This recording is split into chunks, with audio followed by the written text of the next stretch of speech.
আগেরবার সরস্বতী পুজোয় তোকে শাড়ি দিতে পারিনি, তাই এই বছর এই শাড়িটা পরে ও অঞ্জলি দেবে। হ্যাঁ মা, তুমি যে শাড়িটা দিয়েছো না সেটা পরেই আজকে সরস্বতী পূজার অঞ্জলি দিতে যাব। আর আমার শাড়িটা খুব পছন্দ হয়েছে। এই তুমি চলে এসেছো, ভালো হয়েছে। মা না এই শাড়িটা আমাকে দিয়েছে, আজকে আমি এটা পরেই পুজো দিতে যাব।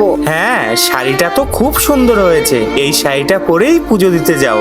এই তোমার হাতে ওটা কি লুকাচ্ছ দেখি? কই, না না, তেমন কিচ্ছু না, তুমি যাও।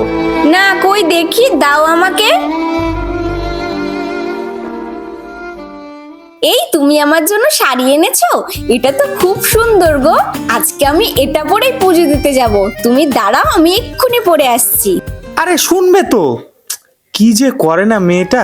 মায়ের দেয়া শাড়িটাই তো ভালো ছিল, আমার ওই কমা শাড়িটা এখন পরতে গেল। এই দেখো না আমাকে কেমন লাগছে। অত সুন্দর একটা ভালো শাড়ি থুয়ে আমার দেওয়া এই সুতির শাড়িটা তুমি পরলে। তুমি নিজে হাতে করে এই শাড়িটা নিয়ে এসেছো, আর সেটা ছেড়ে কি আমি অন্য শাড়ি পরে পুজো দিতে যেতে পারি? সত্যি জীবন সঙ্গী তো এরকমই হওয়া দরকার, যে ভালো খারাপের তফাৎ না বুঝে শুধু ভালোবাসাটাই বুঝবে।